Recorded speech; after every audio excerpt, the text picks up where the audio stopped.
তাহলে এবার আমরা শুরু করতে চলেছি ইলাস্টিক পোটেনশিয়াল এনার্জি। আমরা অলরেডি বুঝে গেছি গ্র্যাভিটেশনাল পোটেনশিয়াল এনার্জি কি, এবার আমরা বুঝবো ইলাস্টিক পোটেনশিয়াল এনার্জি কি। সো দেখো এটা কিন্তু অনেকটা ইজি, কারণ এর মধ্যে কোনো ক্যালকুলেশনস একেবারেই আমাদের লাগবে না, ঠিক আছে। যদিও গ্র্যাভিটেশনাল পোটেনশিয়াল এনার্জি ক্যালকুলেশন আমরা এই ভিডিওতেই কিছুক্ষণ বাদে করব। সো ইলাস্টিক পোটেনশিয়াল এনার্জি জিনিসটা কি দেখি, আমরা আরামসে দেখব এবং সবাই আমার সাথে, মানে আমরা একসাথে কিন্তু লিখবো, এই জিনিসটা যেন মাথায় থাকে। এবার দেখো ইলাস্টিক পোটেনশিয়াল এনার্জি আমরা আগে এই ফিগারটা নিয়েছিলাম, সেখানে আমরা দেখেছি যে এই যে স্প্রিংটা রয়েছে এটাকে ডিফর্ম করেছিলাম প্রেস করে। তো ইলাস্টিক পোটেনশিয়াল এনার্জি বলতে পারো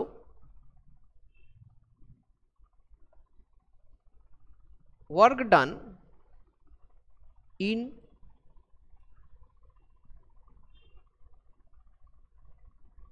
ডিফর্মিং এ বডি, ঠিক আছে। একটা বডি ডিফর্ম করতে যে ওয়ার্ক ডান করতে হয় সেটাকে আমরা ইলাস্টিক পোটেনশিয়াল এনার্জি বলবো, বোঝা গেছে?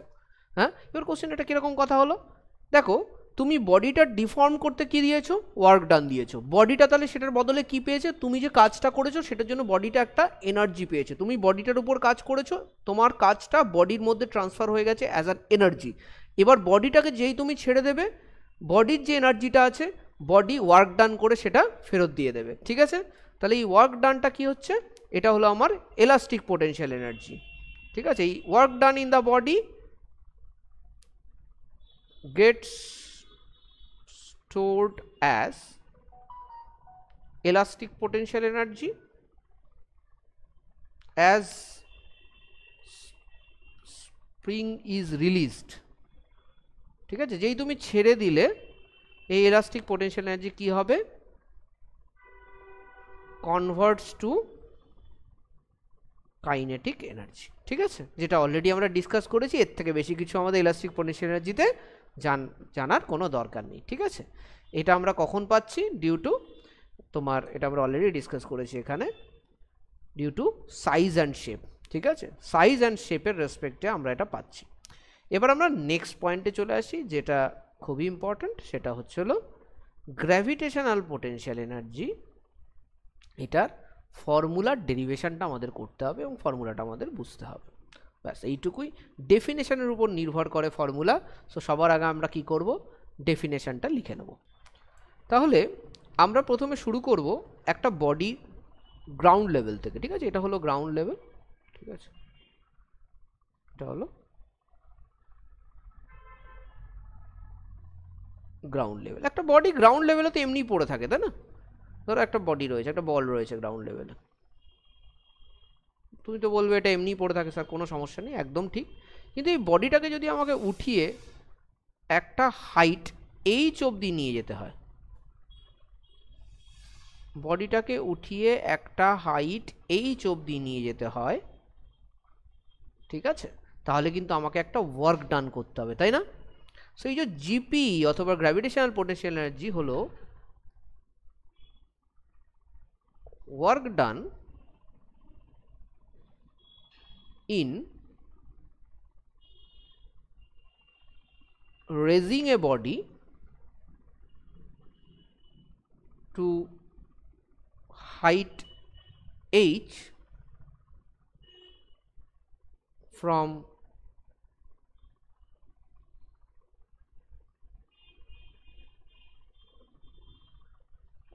গ্রাউন্ড লেভেল, ঠিক আছে।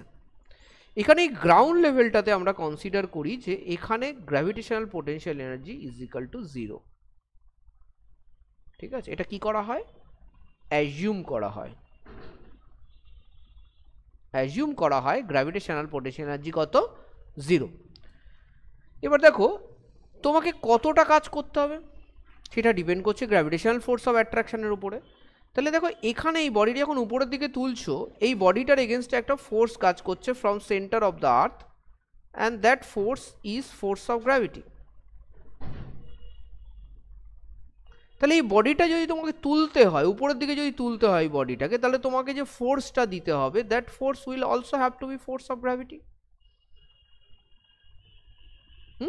আর ওটার থেকে একটু স্লাইট অ্যামাউন্ট বেশি দিলেই হয়ে যাবে, আমার তো কোনো অ্যাক্সেলারেশনের দরকার নেই, আমি শুধু বডিটাকে তুলব, ঠিক আছে।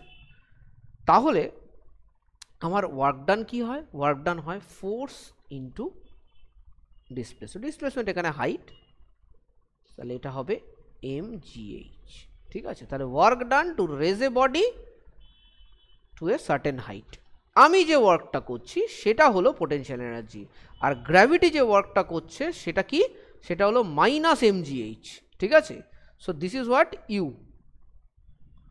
এই কাজটা কে করছে, এই কাজটা আমি করছি, আমি বলটাকে, কে তুলছে বডিটাকে, আমি তুলছি। So this is how it is ডেরাইভড। ফর্মুলাটা বলেছিলাম খুব ইজি, কিন্তু দেখো ফর্মুলা করার আগে আমরা অনেকটা থিওরি পড়লাম কিন্তু গ্র্যাভিটেশনাল পোটেনশিয়াল এনার্জি, তো হুইচ ইজ ভেরি ইম্পর্ট্যান্ট। আমি যদি থিওরি বাদ দিয়ে শুধু ফর্মুলা করি না, কাজের কাজ হবে না। আমাকে থিওরিটা পড়তে হবে, সাথে ফর্মুলাটাও পড়তে হবে। বোঝা গেছে? ক্লিয়ার? আমি এগোচ্ছি।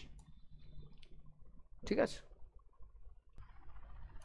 এবার তাহলে আমরা শুরু করব আমাদের নেক্সট এনার্জি, সেটা কি, কাইনেটিক এনার্জি। আমরা কি কাইনেটিক এনার্জির ডেফিনেশন জানি না, আমরা লিখব, তাই তো?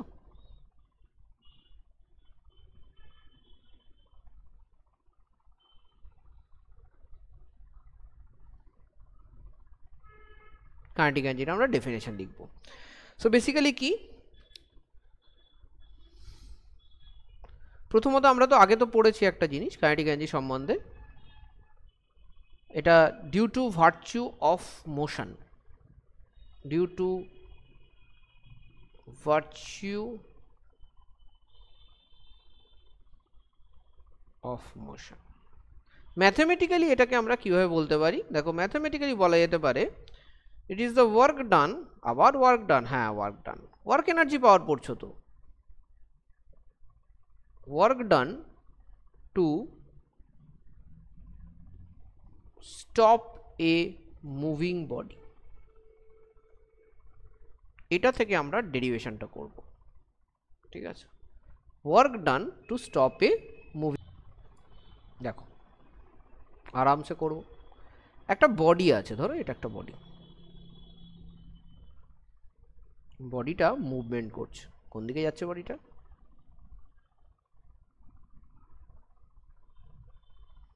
এদিকে যাচ্ছে। আচ্ছা, এটার বডিটার ইনিশিয়াল ভেলোসিটি হলো v। ঠিক আছে, এবার এটা মুভিং বডি, সো যখন এই বডিটা মুভমেন্ট শুরু করেছিল তখন এই দিকে আমি একটা ফোর্স দিয়েছিলাম, so that I can stop this body.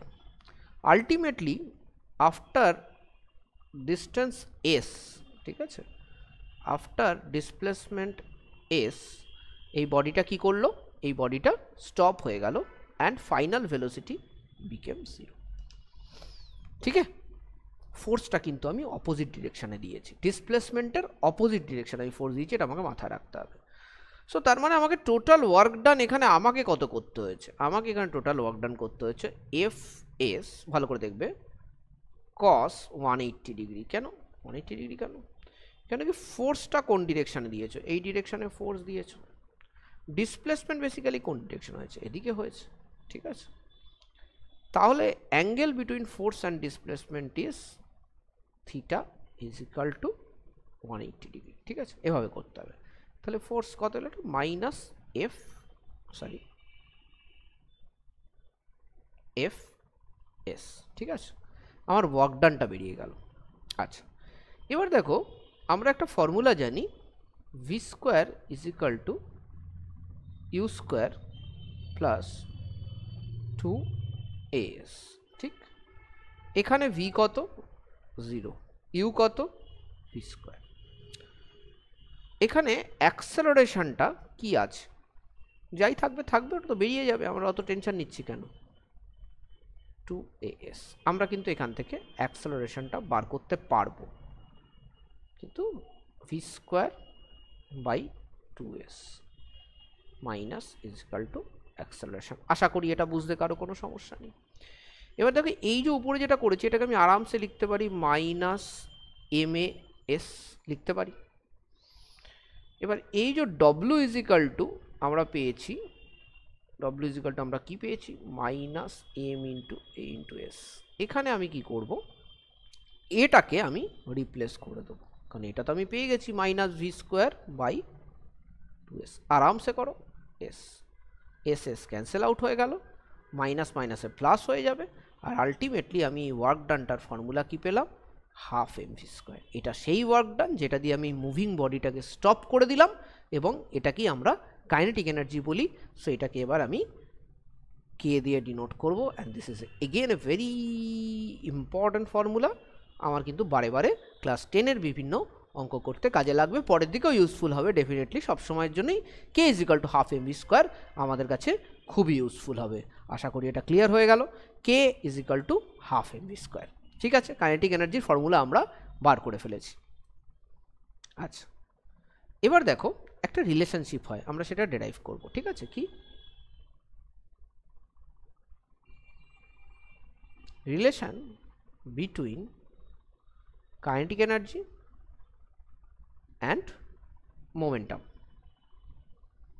কি হবে রিলেশনশিপটা দেখি। কাইনেটিক এনার্জি এক্ষুনি আমরা করলাম কি, হাফ এমভি স্কোয়ার। এবার দেখো এটাকে আমি আরামসে এম দিয়ে বোথ সাইড মাল্টিপ্লাই করে দিতে পারি, half M square V square. তাহলে 2m into K is equal to কী হবে, এম স্কোয়ার ভি স্কোয়ার মানে মোমেন্টাম স্কোয়ার। তাহলে মোমেন্টাম কি হবে, √2mk। তাহলে এটা হলো মোমেন্টাম এবং কাইনেটিক এনার্জির ভেতরের রিলেশন, যেটাও কিন্তু আমার বারে বারে বারে বারে আমার কাজে আসবে। ঠিক আছে, সো এটাও কিন্তু মন দিয়ে করবে প্লিজ। ঠিক আছে, সবাই একসাথে ডেরিভেশনটা আশা করি করছো, যাতে কোনো অসুবিধা হবে না। ঠিক আছে, আচ্ছা গেল এটা। এবার আমরা পড়ব ওয়ার্ক এনার্জি থিওরেম। এটা একটা খুব ইম্পর্ট্যান্ট থিওরেম এবং অনেক জায়গায় আমরা ডাইরেক্টলি ব্যবহার করতে পারি। সো দেখো ডাইরেক্টলি তোমাকে আমি থিওরেমের ফর্মুলাটা দিয়ে দিতে পারি, তাহলে তুমি কিন্তু করে ফেলতে পারবে, কোনো অসুবিধা নেই। কিন্তু কিছু ক্রিটিক্যাল অঙ্কের ক্ষেত্রে ডেরিভেশনটা জানাটা খুব দরকার, কারণ কি থিওরেম তুমি কোথায় অ্যাপ্লাই করবে, তার এক্স্যাক্ট অ্যাপ্লিকেশানটা কী, সেটা তুমি কিন্তু ডেরিভেশন ছাড়া কোনো দিন বুঝতে পারবে না। অ্যাজ ইফ এই যে ওয়ার্ক এনার্জি থিওরেম বলছে, এখানে কিন্তু বলছে ওয়ার্ক এনার্জি থিওরেম, কখনো কিন্তু বলেনি ওয়ার্ক কাইনেটিক এনার্জি থিওরেম। আমি যদি এটা ফর্মুলাটা লিখি, তাহলে ফর্মুলাটা হলো এটা, work done is equal two final kinetic energy minus initial kinetic energy. এটাই আমরা ডেরাইভ করব, কিন্তু this is only applicable for kinetic energy. এটা যদি আমরা বলি তাহলে কিন্তু অ্যাকচুয়ালি ভুল হবে। This is also true for potential energy. ঠিক আছে, কারণ potential energy also can convert to work. ঠিক আছে, any form of energy that can convert to work energy theorem will be applicable. ঠিক আছে, এই অনুযায়ী আমরা এগোবো। আচ্ছা, প্রথমে এটার আমরা কেসটা কী নেব, আমরা কেসটা অ্যাকচুয়ালি অলরেডি নেওয়া আছে, আমাদের চিন্তা করার কিছু নেই। দেখো এখানে আমি ইউকে ইউ ধরছি, কোনো সমস্যা নেই। এখান থেকে বডিটা যাচ্ছে এখানে, ভিটাকে আমি ভি ধরলাম, এবং এখানে ইট ইজ অ্যাক্সেলারেটিং। অ্যাক্সেলারেশনের ডিরেকশন কোন দিকে, এই দিকে। যেদিকে অ্যাক্সেলারেশন সেদিকে আমি একটা ফোর্স দিয়েছি। ঠিক আছে, যেদিকে অ্যাক্সেলারেশন সেদিকে আমি একটা ফোর্স দিয়েছি। তাহলে দেখো আমি আরামসে লিখতে পারি v square is equal to u square plus 2as, আমরা সবাই জানি। তাহলে এখানে যদি আমি একটুখানি হাফ এম দিয়ে মাল্টিপ্লাই করে দিই,